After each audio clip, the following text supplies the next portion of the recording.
Hi everyone, welcome to the Values Revolution plus Social Good Google Hangout. Thank you so much for joining us online and to Plus Social Good for organizing this amazing event with a really impressive lineup of speakers.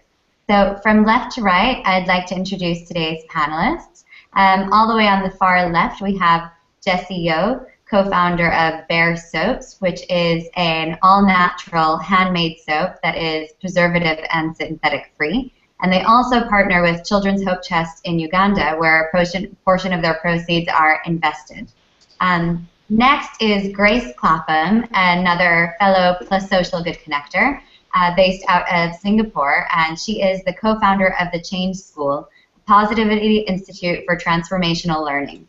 Change School helps people align their values and life choices and uses change as a mechanism to really help them make transformative life decisions. Next, we have Hassan Ahmed, who is the founder of Conscious Step, which makes socks that champion causes that matter. Each pair is uniquely designed, manufactured ethically, and partnered with a first-class nonprofit to fund impact for the world's biggest challenges, based on the United Nations Millennium Development Goals. And finally, we have Natalia Carrasco from originally from Bolivia, who is the co-founder of San Francisco's Mission-Driven Startup Showcase, which took place yesterday. So we are incredibly thrilled to have this all-star panel representing voices from around the world on how people are living their values. I'm Noah Gaffney, and I am the co-founder, the co-managing director of Global Tolerance, which is a social change consultancy. We recently put out a report on a big trend that we've been seeing called the Values Revolution. Essentially, we see that people today are really interested in making a difference through the day-to-day aspects of their lives, from the places they work to the products they buy and the small lifestyle choices that they make on a regular basis. We've seen that this trend is particularly impactful amongst the millennial generation, and of course we have a panel full of millennials today who are really talking about how they live their values. So just a few really interesting stats from our report. We found that 68% of people think that all sectors need to be more transparent and deliver more social and environmental change. We also saw that 80% of people want to see more transparency and accountability across all sectors. In terms of millennials, we saw that half of millennials would prefer meaningful work to a high salary, and that 38% of them would work harder if they knew that their company was making a huge impact on the world.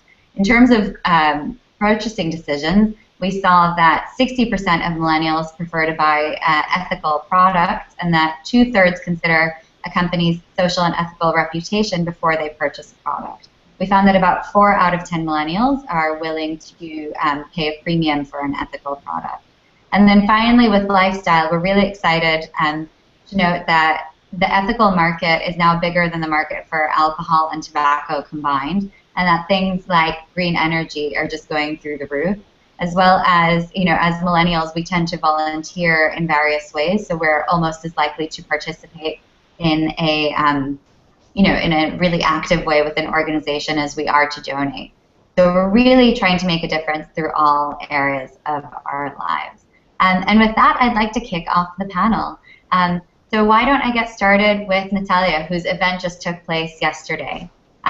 Natalia, you organized San Francisco's Mission-Driven Startup Showcase yesterday. What's the perception of mission-driven startups in the Valley? Can they really be taken seriously in the tech capital of the world?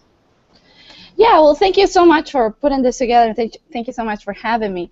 So yeah, our event was a part of a big group that I run.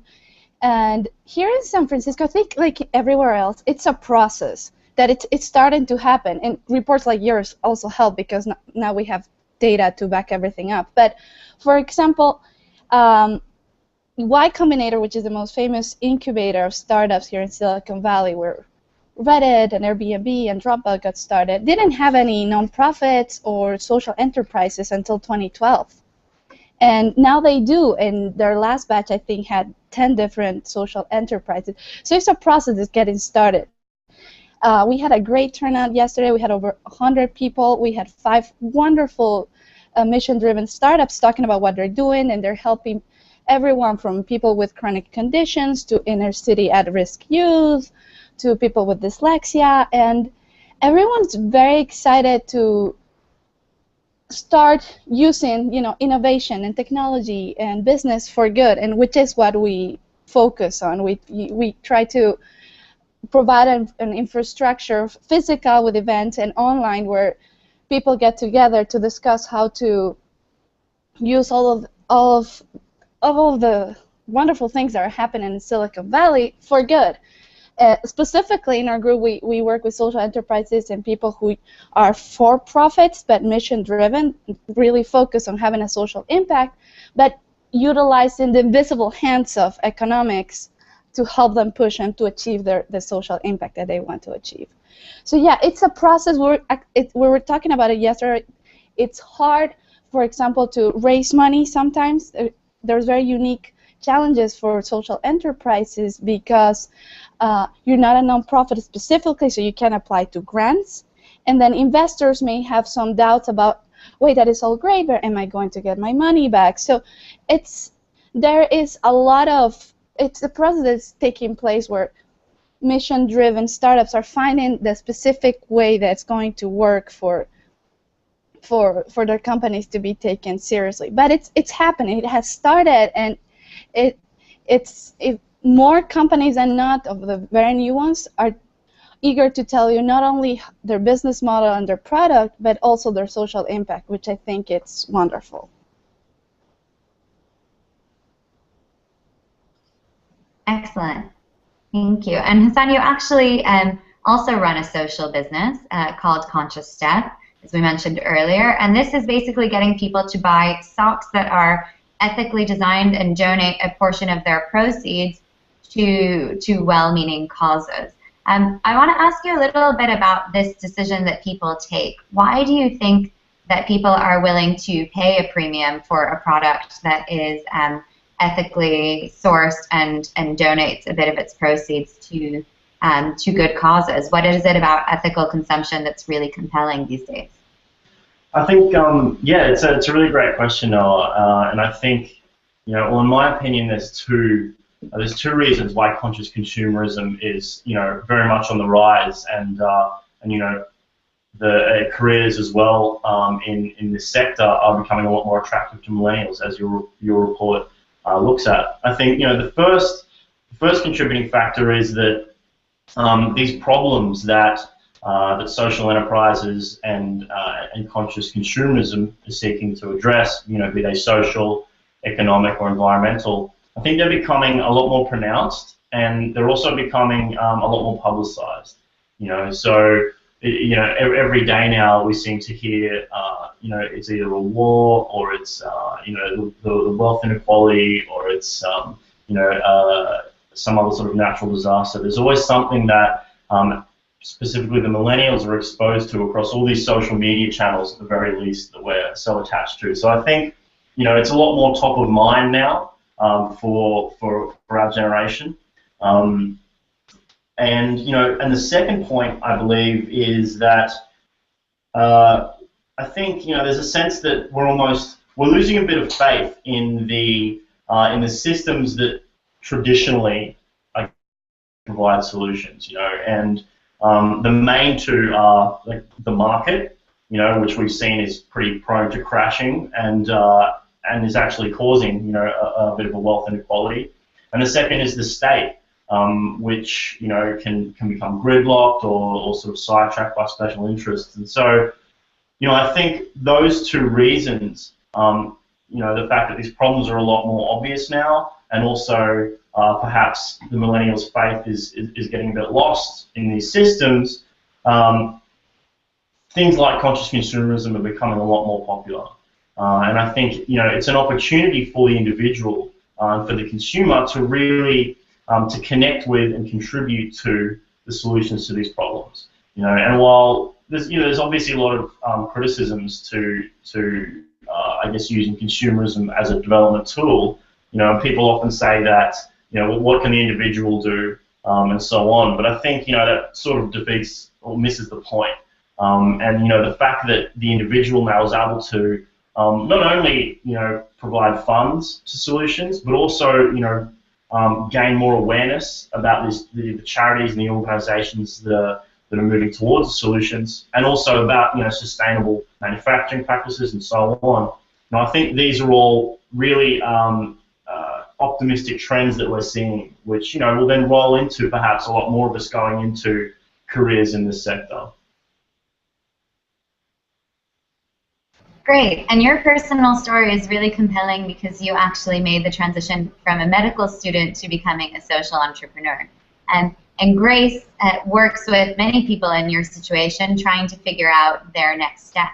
So Grace, obviously the Change School helps people in transition really align their lives with their values, and I was thinking, why do you think more people in our generation are focusing on values-driven careers and a more values-driven lifestyle in general? Hi, yeah, thanks so much for having me, firstly. And I think, for us, what we've seen is that many of the millennials, as well as many who are in the ages of 40 to 45, are feeling disengaged and unfulfilled in their current workplace. So I feel there's a misalignment with the company values and their personal values. So people are starting to really reassess what they want from life and really question what their why is. There's also a lot of individuals out there who seem to have a job-skill mismatch, and that's causing more of them to feel unsatisfied or unhappy in their work, which is, again, bringing them to question their work and their life, I guess. I think they're driven by purpose and wanting to do something more meaningful for themselves, and money is no longer the sole driver for many, as your report also stated.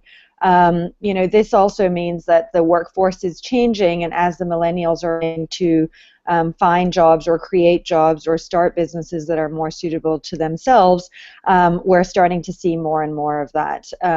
Coming from Asia or living in Asia, it's obviously still a little bit further behind, but it's also becoming more possible now, whereas in the past it definitely was less feasible. And I'd also say that people are starting to get more focused on personal development and really understanding themselves more, so that self-awareness is allowing them to really bring up the questions where perhaps in the past they wouldn't have. And really then figuring out how to get there. There's all these additional tools and resources that are out there that we're starting to see in both the online world and the offline world. So the access to that is becoming easier. Yeah, I think it's quite an interesting shift, and it'll be great to see what sort of education systems come up for that space as we develop. That's a really good point about trying to, not just shift careers, but preparing people to be able to take on these different kinds of careers. And Jesse, your organization is particularly interesting because sustainable consumption, because your packaging is essentially completely sustainable. The packaging for your soap is plantable, but you're also partnering in a community-based organization in Uganda. And you're really taking a very authentic, long-term approach. I was wondering, how do you marry the two, and how important is authenticity in living your business model and your social model? Yeah, I think the question of authenticity is just a really great question, because at the end of the day, there are very few brands in general that are able to succeed without being authentic, because it's just something that the consumer can see right through. So, for us, like, authenticity is really like 100% one of the first things that we strive for. And so when you'd ask, like, how do we marry the two, whenever, like, from the get-go when we started, we just wanted to make sure that our visions were 100% in line, from the business aspect to the social aspect. So as you mentioned, like, we do have plannable packaging, and that came about after when we were trying to figure out, like, how exactly are we going to ship this, how exactly are we going to package it, and then we realized there's so much waste that goes into packaging, and so we didn't just want to become another company that was sort of contributing to that mess. So that's how the plannable packaging occurred. And that's also another reason why we've stuck to bar soap and not to liquid soap, because there's a lot of plastic involved there. So really, for us, the brand is about how, like, with minimal effort, you can still reap the benefits of what you would have gotten, through like another product, and that we really don't need all of these, like, fancy things around to get us like what we really need, which is just to like nourish your skin. And so on the flip side, when we thought about how are we going to maximize our impact on this, on the social side, for us, like the buy one give one model just doesn't work, because we have a very consumable product that basically disappears after a couple of weeks. So we wanted something that was very long term, and we also wanted to invest in relationships. There's a really good book out there called When Helping Hurts, and that book just really talks about how when you're not invested in other cultures, when you don't know what's going on, sometimes like we set out to do good, but we actually end up doing bad just because we don't understand where they're coming from. So really the only way around that is to invest the time and the authentic relationship into figuring that out. So we only partner with one village in Uganda rather than, dispersing our proceeds across various places. But, we've seen that yield in so many different ways, just beyond, like kids getting healthier and stuff. We're actually seeing people becoming empowered just because now they have the funds and the constant communication between us, even if it's twice a year, to be able to make things happen. Great. Yeah, that's a really fascinating approach, and I think it's one that obviously, yields very long-term results, but can be quite frustrating if you're getting off the ground and trying to show impact right away. Exactly. I think we're in a really unique space here because everyone on this panel is a social entrepreneur, and so I wanted to ask you all, what advice would you give other organizations that are trying to live their values through this type of social business model? And Jesse, since we've already started with you, would you mind going first? Yeah, it's funny because I have a lot of people, friends, strangers who come up to me and ask really the same question. And for me, actually, it has always been around the product and the service that you're offering. It's okay to go into a saturated market, meaning that there's already good out there, but you've got to be able to have that compelling reason why someone needs to purchase your product beyond the soul. It's about like the win-win situation for the consumer, like how is your product differentiated from someone else, but at the same time, like how does your product give back? So for me, like, the number one advice I always give is like think about your product first, and once that's done, then you'll have like all the time in the world to focus on the social part. And there's always people willing to help you in terms of the nonprofit side, so that's always like the good part. Great, that's really pragmatic and practical advice, right? I think we really focus on the social side often first, but actually we need to make the product be a viable product first. Grace, what about you? Yeah, I think just to sort of add on that, I definitely agree with working on your messaging and honing in on your why of your business, but more so your own why, and really sharing that story can have really a huge impact for your customers.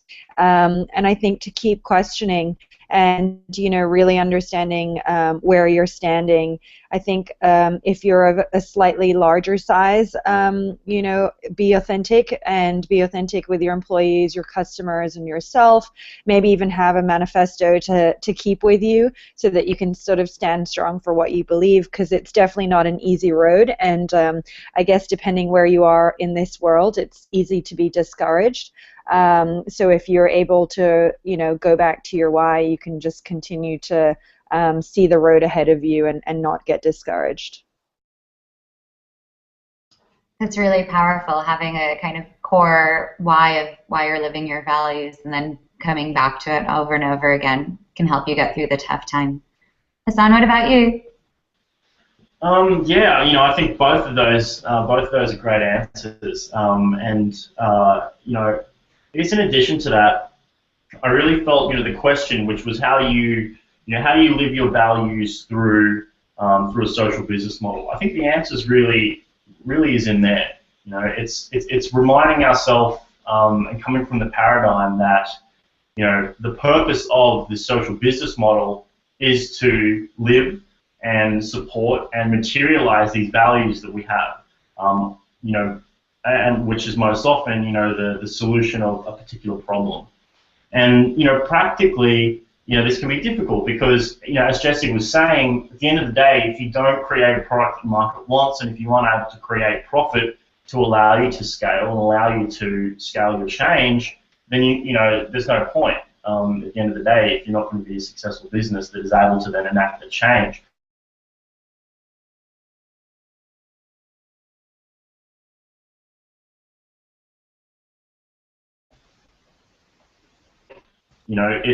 We're simply, we're using the market to solve the social problem, and so it's sort of, these two things are sort of in constant opposition of one another, and at the same time, you have to sort of be successful in both of them. And I guess an example would be, coming at it from that paradigm, say, sourcing our supply and our manufacturing of our stocks and our packaging, and I'm sure Jesse has been through a lot of the same issues.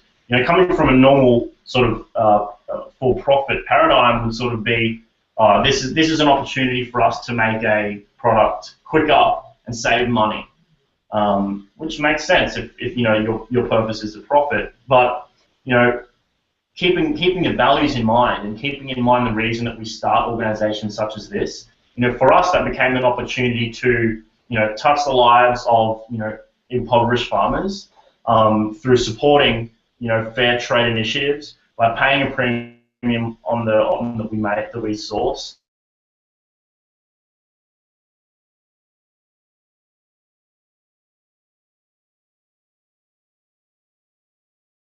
That's lost profit. That's an opportunity for us to give back again. So it's really keeping those values front and center, I think, and keeping them in mind when we make decisions. Well, so it's really about the day-to-day decisions of your business and how you make sure that every single business decision also matches your value, even though sometimes they may come into conflict. That's right. Natalia, what about you? Well, I would add to what everyone is saying. I think recruiting has a tremendous impact when you're recruiting employees, partners, you name it. I think surrounding yourself with people that share your passion for your cause, makes the biggest difference, because there's no substitute for passion. And as we all know, entrepreneurship and social entrepreneurship, it's a long, hard road. And there's many times where the only thing that keeps you going is your passion. So I think when recruiting, any type of recruiting, and when you're trying to find employees, partners, investors, I think making sure that even if they didn't know about your cause before, but if you really pitch it and explain and find people that really do share it, that has a tremendous impact on whatever it is you're trying to do. In my own business, I have the small business where we have artisans in Bolivia handmade these doggy coats that we sell here in the States. Many times, and we help, we use the profits to help, well, we give jobs to women that otherwise wouldn't be able to work because they became mothers. And once everyone got on board on what we were doing, the team just shifts, when you have people on board that are just really pushing, really believing in, really want to create the impact you want to make. I think that makes all the difference in the world. So recruiting, people with passion. Great. So there's no substitute for passion. I think that's a really powerful way to wrap up, right? When I think we're all quite driven by passion for the causes we care about, the business that we're trying to bring forward, and also the values that drive our day-to-day decisions in our own lives. So at this point, I'd like to wrap up. Thank the panel so much for their time, and also I urge us all to continue the conversation on the Plus Social Good platform. Thank you all, and I hope everyone has a great weekend. Thank you. Thank you.